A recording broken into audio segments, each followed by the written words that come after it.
bumaba yung axis ng ITCZ at bahagyang humina yung epekto nito dito sa area ng Visayas. So nabawasan na yung mga pag-ulan na dulot ng ITCZ, pero makikita pa rin natin dito sa ating latest satellite images na may mga makakapal pa rin tayong kaulapan dito sa kanlurang bahagi ng ating bansa.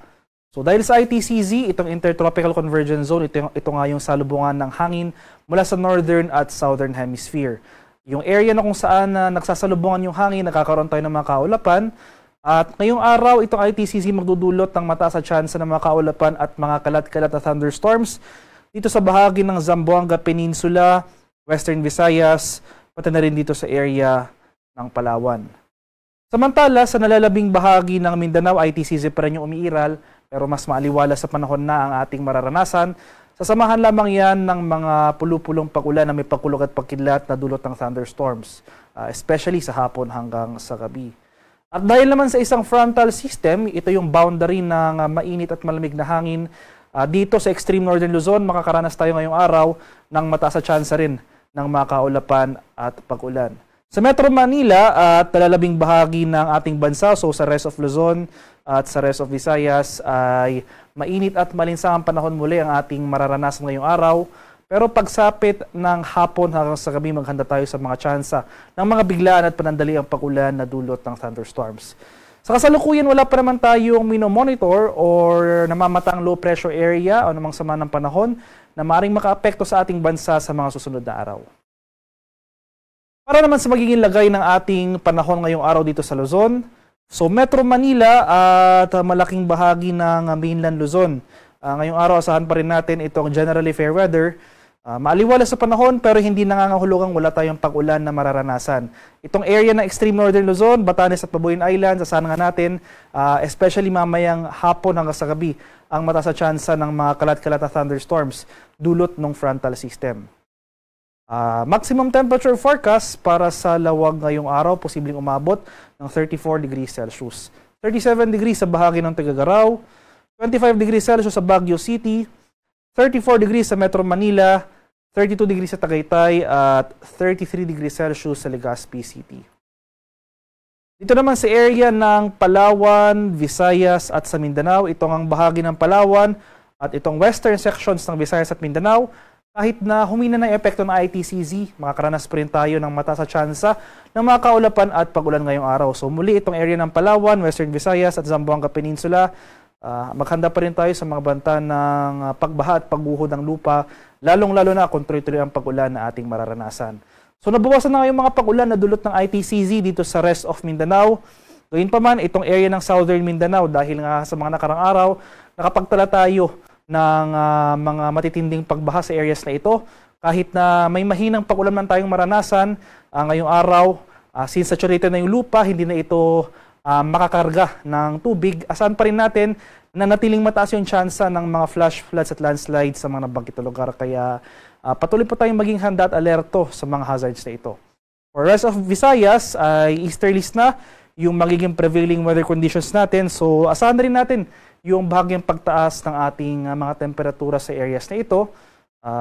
Asahan na rin natin yung mga tsansa ng brief afternoon rain showers or thunderstorms. Maximum temperature forecast para sa Kalayaan Islands ngayong araw, posibleng umabot ng 30 degrees Celsius. 31 degrees naman sa Puerto Princesa, 30 degrees sa Iloilo, 32 degrees sa Tacloban at sa Cebu. Maximum temperature forecast para sa Cagayan de Oro ngayong araw, posibleng umabot ng 31 degrees Celsius. 34 degrees naman sa Davao at 33 degrees Celsius sa area ng Zamboanga. Sa kalagayan ng ating karagatan, walang gale warning na nakataas, anumang baybayin na ating kapuluan, at banayad hanggang sa katamtamang pag-alon ang mararanasan sa malaking bahagi ng ating bansa.